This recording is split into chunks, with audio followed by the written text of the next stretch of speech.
नमस्कार दोस्तों, आज की ताजा खबर। पाकिस्तान जेल में बंद भारतीय मछुआरे की मौत, तो वहीं कनाडा की एक और साजिश बेनकाब। जिसे बता रहा था समाज सेवी, वह निकला खालिस्तान समर्थक। जहां एक तरफ ये सब कुछ चल रहा है, तो वहीं दूसरी तरफ पीएम मोदी के साथ इंडोनेशियाई राष्ट्रपति की बैठक में कौन कौन से फैसले हुए। जियो पॉलिटिक्स में बहुत कुछ चल रहा है, जानने को मिलेगा बहुत कुछ। आइए जानते हैं इन खबरों को विस्तार से।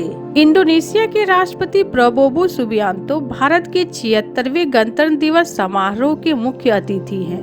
वहां पर पीएम मोदी के साथ इंडोनेशियाई राष्ट्रपति की बैठक हुई। बैठक के बाद पीएम मोदी ने कहा, भारत में पहले गणतंत्र दिवस पर इंडोनेशिया हमारा मुख्य अतिथि देश था। यह हमारे लिए गर्व का विषय है कि जब हम गणतंत्र के 75वें वर्ष मना रहे हैं, इंडोनेशिया इसका हिस्सा बना है। मैं राष्ट्रपति प्रबोवो सुबियांतो का भारत में हार्दिक स्वागत करता हूँ। 2018 में मेरी इंडोनेशियाई यात्रा के दौरान हमने अपनी साझेदारी को आगे बढ़ाया था। रक्षा क्षेत्र में सहयोग बढ़ाने के लिए डिफेंस मैन्युफैक्चरिंग के साथ काम किया जाएगा। मेरीटाइम सेफ्टी और सिक्योरिटी में हुए समझौते से रेस्क्यू से हमारा सहयोग और मजबूत होगा। पिछले वर्ष यह $10 बिलियन से अधिक हो गया है। पीएम मोदी ने कहा, आसियान और इंडो पैसिफिक क्षेत्र में इंडोनेशिया हमारा महत्वपूर्ण पार्टनर है। इस पूरे क्षेत्र में शांति, सुरक्षा, समृद्धि और नियम आधारित व्यवस्था को बनाए रखने के लिए हम दोनों प्रतिबद्ध हैं। अब हमें इंडोनेशिया के ब्रिक्स सदस्यता का भी स्वागत करते हैं। इन सभी मंचों पर ग्लोबल साउथ के देशों के हितों और उसकी प्राथमिकताओं पर हम सहयोग और समन्वय का काम करेंगे।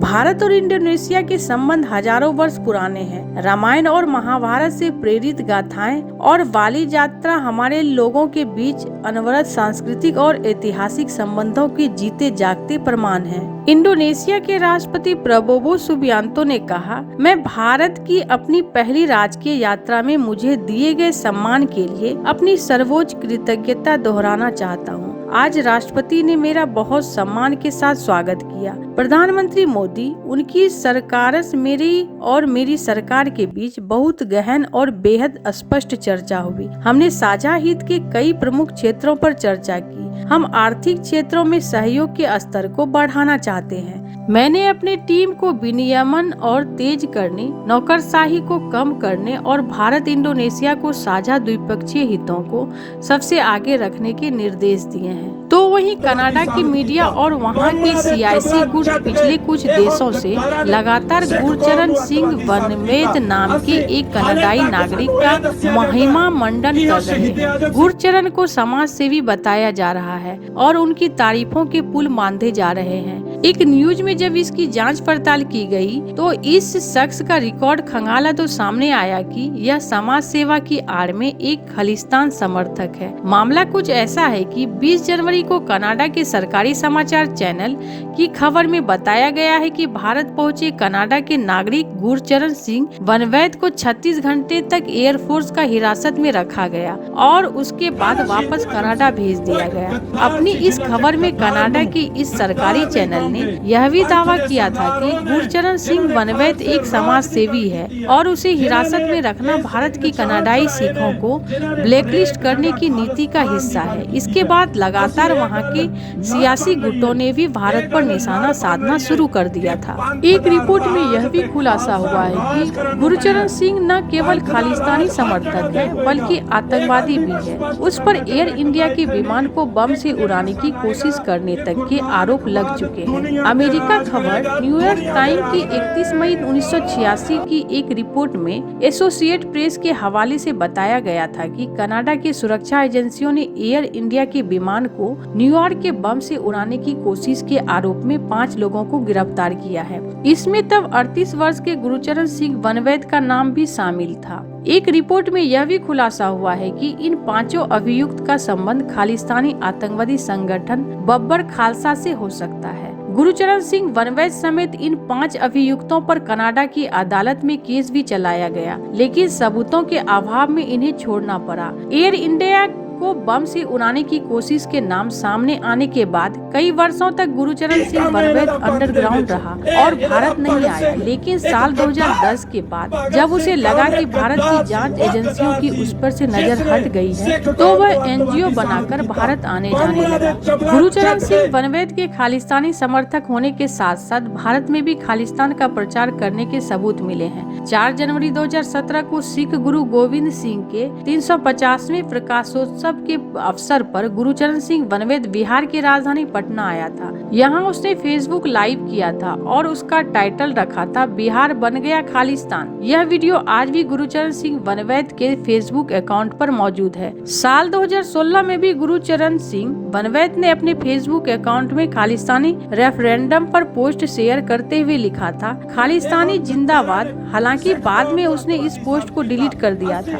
गुरुचरण सिंह बनवैद सोशल मीडिया पर खालिस्तानी की विचारधारा शेयर करने के साथ साथ पाकिस्तान के समर्थक और भारत में विरोध में भी लिखता रहता है। 1 मार्च 2019 को गुरुचरण सिंह बनवैद ने फेसबुक पर बिग कमांडर अभिनंदन का वीडियो शेयर करते हुए लिखा था इंडिया वालों शर्म करो। गुरुचरण सिंह बनवैद के पाकिस्तान जाने की भी कई तस्वीर हैं। वहां उसका स्वागत भी होता रहा है। एक तस्वीर में पाकिस्तानी पुलिस के अधिकारी उनके साथ तस्वीरें खिंचवाते हुए नजर आए हैं। गुरुचरण सिंह बनवैद पर जिस तरह के विमान को उड़ाने के आरोप हैं और वे सोशल मीडिया पर खालिस्तान के समर्थक में लिखता रहता है, ऐसे में भारतीय एजेंसियों के पास उसके खिलाफ ठोस सबूत है। हैरानी की बात यह है कि भारत विरोधी प्रयासों के बावजूद हुए भारत के बिना किसी रोक टोक के कैसे आता जाता रहा। गुरुचरण सिंह बनवैद साल 2010 से 2024 तक कई बार भारत आया और साल 2020 में तो भारत के प्रसिद्ध कमांडो शो में भी बन गया। इतना ही नहीं, गुरुचरण सिंह बनवैद के पास भारत सरकार द्वारा जारी किया गया overseas citizen of India card भी है। ऐसे में सवाल यह उठता है कि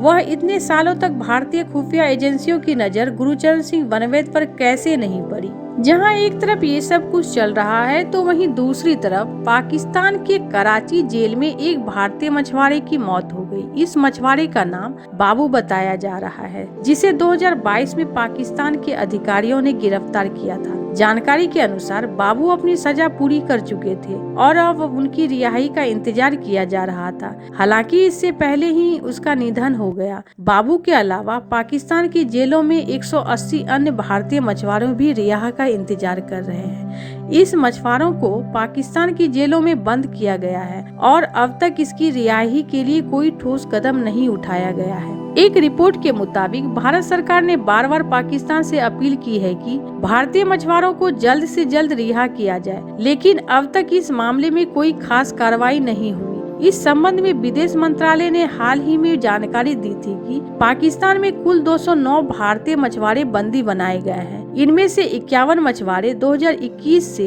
130 मछुआरे 2022 से, 9 मछुआरे 2023 से और 19 मछुआरे 2024 में गिरफ्तार किए गए थे। इसके साथ ही भारतीय सरकार ने पाकिस्तान के सामने मछुआरों के परिवारों की चिंता भी उठाई है, जो अपने प्रियजनों की रिहाई का बेसब्री से इंतजार कर रहे हैं। इससे पहले 2023 में भी पाकिस्तान की जेल में एक भारतीय मछुआरों की मौत हो गई थी। महाराष्ट्र के मछुआरे विनोद लक्ष्मण कोल को पाकिस्तान की एजेंसियों ने अक्टूबर 2022 में गिरफ्तार किया था, जब वे कथित तौर से पाकिस्तान के समुद्री क्षेत्र में मछली पकड़ने गए थे। मार्च 2024 में उन्हें पैरालिसिस का अटैक आया और इसके बाद उसकी हालत बिगड़ गई और अंत में 17 मार्च 2024 को उनकी मौत हो गई। इस घटना से मछुआरों की हालत और गंभीर हो गई है, क्योंकि उनमें से कई मछुआरे बिना किसी ठोस वजह के पाकिस्तान की जेलों में बंद हैं। विदेश मंत्रालय के मुताबिक 2014 से लेकर अब तक 2639 भारतीय मछुआरों को पाकिस्तान से रिहा किया जा चुका है, लेकिन फिर भी सैकड़ों भारतीय मछुआरे पाकिस्तान की जेलों में बंद हैं। भारत सरकार पाकिस्तान से इस मछुआरों की रिहाई की मांग कर रहा है, ताकि उनके परिवारों को राहत मिल सके और उन्हें न्याय मिल सके। पाकिस्तान में भारतीय मछुआरों की ये समस्या सालों से बनी हुई है और दोनों देशों की रिश्तों में भी यह संवेदनशील मुद्दा बना हुआ है। ऐसे आपको क्या लगता है इन सब मामलों में? आपकी क्या राय है? कमेंट कर जरूर बताएं। जल्द मिलते हैं अगले वीडियो में नई खबर के साथ।